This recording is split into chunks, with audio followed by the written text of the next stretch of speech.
പോണത് ഒരു ചക്കടയാണ്. സിമ്പിളായിട്ടുള്ളൊരു ചക്കട. അപ്പോൾ അതെങ്ങനെയാണ് ചെയ്യണമെന്ന് നോക്കാം. അതിന് എന്തൊക്കെയാണ് വേണ്ടതെന്ന്. അപ്പോൾ ഇത് വരിക്കച്ചക്കയുടെ ചക്ക വരട്ടിയതാണ്. 2 തരം ചക്കയുണ്ട്, കൂഴയുണ്ട്, അതുപോലെ വരിക്കയുണ്ട്.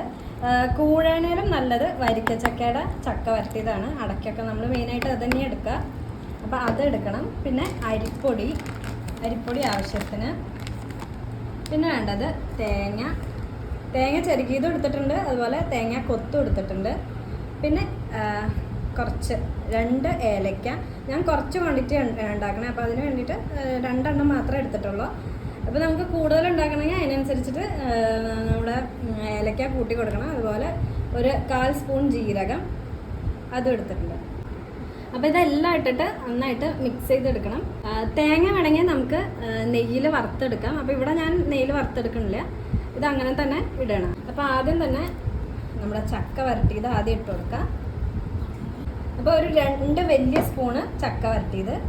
പിന്നെ അതിലേക്ക് തേങ്ങാക്കൊത്ത് എല്ലാം ഇട്ട് കൊടുക്കുക. പിന്നെ എടുത്ത് വെച്ച ജീരകം,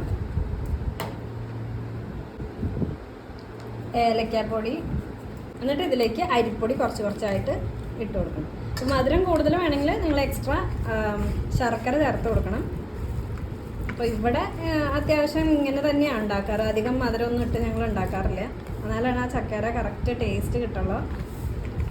എന്നിട്ട് കൈ വെച്ച് നന്നായിട്ട് കുഴച്ചെടുക്കുക. ചക്ക വരട്ടേൻ്റെ റെസിപ്പി എങ്ങനെയാണെന്ന് വെച്ചാൽ വരിക്കച്ചക്ക നോക്കി വേവിച്ചെടുക്കുക. വേവിച്ചിട്ട് അതൊന്ന് മിക്സിയിലൊന്ന് ബ്ലെൻഡ് ചെയ്തെടുത്ത ശേഷം ഒരു ഉരുളിയിലേക്ക് കുറച്ച് നെയ്യ് ഒഴിച്ചിട്ട് ഈ ചക്ക അടിച്ചെടുത്തത് ഇട്ട് കൊടുത്തിട്ട് ശർക്കരപ്പാനി പാകത്തിന് ഒഴിച്ചു കൊടുക്കണം. മധുരത്തിനനുസരിച്ചിട്ട് ശർക്കരപ്പാനി ഒഴിച്ചു കൊടുക്കുക. നല്ല മധുരമുള്ള ചക്കയാണെങ്കിൽ അധികം മധുരം വേണ്ട, ശർക്കര വേണ്ട. മധുരം കുറവാണെങ്കിൽ ശർക്കരയുടെ അളവ് കൂട്ടിയിട്ട് നന്നായിട്ട് ഇതെല്ലാം ഇട്ടിട്ട് ഒന്ന് വരട്ടിയെടുക്കുക. അപ്പോൾ അത്രയേ ഉള്ളൂ. വേണമെന്നുണ്ടെങ്കിൽ കുറച്ചും കൂടിയും അരിപ്പൊടി ചേർത്ത് കൊടുക്കണം. ഇതിന് കറക്റ്റ് അളവെന്ന് പറയാനില്ല. കാരണം ചിലവർ ചക്ക വരട്ടി നല്ല ടൈറ്റായിരിക്കും, ചിലവരുടെ കുറച്ച് ഇതുപോലെ ലൂസായിട്ട് നല്ല സ്പൂൺ കൊണ്ടൊക്കെ സ്കൂപ്പ് ചെയ്തെടുക്കാൻ പറ്റിയ പോലെ ആയിരിക്കും. അപ്പോൾ ഇങ്ങനത്തെ ടൈപ്പാണെങ്കിൽ നമുക്ക് അരിപ്പൊടി കുറച്ചായിട്ട് ഇട്ട് കൊടുത്തിട്ട് കുറച്ച് മുറുകണ വരെ, ഒന്ന് ടൈറ്റ് ആവണ വരെ നമുക്ക് അരിപ്പൊടി ഇട്ട് കുഴച്ച് കൊടുക്കണം. കുറച്ച് കട്ടിക്കുള്ള ചക്ക വരട്ടിയതാണെങ്കിൽ ആദ്യം കുറച്ച് ശർക്കര പാനി ഒഴിച്ചിട്ട് ഒന്ന് ലൂസാക്കണം, ഒന്ന് സ്കൂപ്പ് ചെയ്തെടുക്കണ ടൈപ്പ് ആക്കിയിട്ട് വേണം അരിപ്പൊടി ഇട്ട് കൊടുക്കാൻ. അപ്പോൾ എൻ്റെ കയ്യിൽ മുമ്പ് കുറച്ച് മാവുണ്ടായിരുന്നു. അപ്പോൾ അതും കൂടിയും ഞാൻ ഇതിൻ്റെ കൂടെ നന്നായിട്ട് മിക്സ് ചെയ്യണം. എന്നിട്ട് നമ്മൾ ഇലയുടെയൊക്കെ ഉണ്ടാക്കില്ലേ, ഇലയുടെയൊക്കെ മാവിൻ്റെ പോലെ കുഴച്ചെടുത്തിട്ട് മാറ്റി വയ്ക്കാം. അപ്പോൾ നമ്മുടെ ചക്കട ഉണ്ടാക്കിയെടുക്കുന്നത് എടനിലയിലാണ്. എടനയുടെ ഇല എന്നോ അല്ലെങ്കിൽ വഴുനില എന്നൊക്കെ ഇതിന് പറയും. ഇത് കറുകപ്പട്ടയുടെ ഇലയല്ല. കറുകപ്പട്ടയുടെ ഇല ഇതിനേലും കുറച്ചും കൂടി ചെറുതായിരിക്കും, പക്ഷേ ടേസ്റ്റ് എന്താ പറയുക, കറുകപ്പട്ടയുടെ ഇലയുടെ കുറച്ച് ടേസ്റ്റ് ഉണ്ടാവും ഇതിന്. അപ്പോൾ നമ്മുടെ ചക്കടയ്ക്ക് കറുകപ്പട്ടയുടെ ഒരു ടേസ്റ്റും കൂടി കിട്ടും ഈ ഇലയിൽ ഉണ്ടാക്കിയെടുക്കുമ്പോൾ.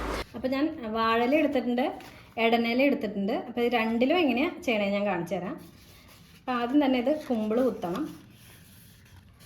ചിലർ ഇതിനെ കുമ്പിളപ്പം എന്നും പറയും. ഇങ്ങനെ കുമ്പിള് കുത്തി അപ്പം ഉണ്ടാക്കണ കാരണം അങ്ങനെയും പറയും. നിങ്ങളുടെ അവിടെ എങ്ങനെയാണ് പറയണതെന്ന് ഒന്ന് കമൻ്റ് ഇടണേ എല്ലാവരും.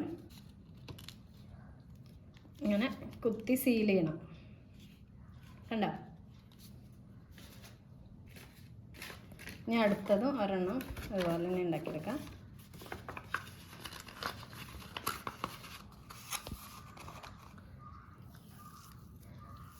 കുമ്പിള് കുത്തിയിട്ട് കുറച്ച് മാവ് എടുത്തിട്ട് അതിനകത്തേക്ക് ഇട്ട് കൊടുത്തിട്ട് കവർ ചെയ്ത്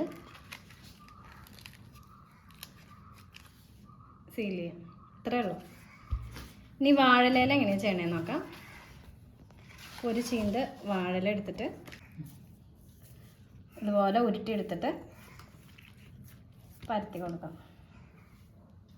ചെറുതായിട്ട് പരത്തി കൊടുത്തിട്ട് ഇലയൊന്ന് മടക്കിയെടുത്താൽ മതി. ഉണ്ടോ? ഇത്രയേ ഉള്ളൂ. അപ്പോൾ നിങ്ങൾക്ക് ഏതാ എളുപ്പമെന്ന് വെച്ചാൽ അതുപോലെ നിങ്ങൾ ഉണ്ടാക്കിയെടുക്കാം. വളരെ സിമ്പിളാണ്. അപ്പോൾ ബാക്കിയെല്ലാം ഇതുപോലെ ചെയ്തെടുക്കട്ടെ കേട്ടോ ഞാൻ. അപ്പോൾ നമ്മൾ ചക്കട എല്ലാം കുമ്പിള് കുത്തി എടുത്തിട്ടുണ്ട്. ഇനി ഒരു ഇഡ്ഡലി ചെമ്പ് വെച്ചിട്ട് നമുക്കിത് ആവി കയറ്റിയെടുക്കണം. ഒരു അരമണിക്കൂറിൻ്റെ അടുത്ത് ഇത് ആവി കയറ്റിയെടുക്കണം. എല്ലാം വെച്ച് കൊടുത്തിട്ടുണ്ട്. ഇനി അടച്ച് ഒരു 20-25 മിനിറ്റ് സിമ്മിലിട്ടിട്ട് ആവി കയറ്റാം. ഇപ്പം ഏകദേശം അരമണിക്കൂറായിട്ടുണ്ട്. ഇങ്ങനെ നമുക്കതൊന്ന് തുറന്നു നോക്കാം.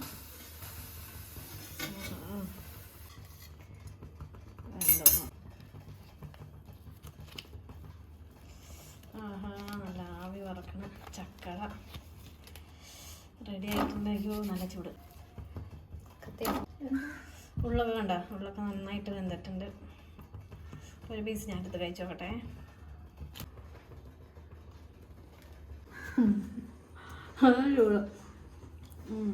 അടിപൊളി. അപ്പോൾ ചക്കയുടെ സീസൺ ആകുമ്പോൾ എല്ലാവരും ഒന്ന് ട്രൈ ചെയ്ത് നോക്കാം. അടിപൊളിയാണ്. അടുത്തൊരു വീഡിയോ ആയിട്ട് വരുന്നതായിരിക്കും. ബൈ.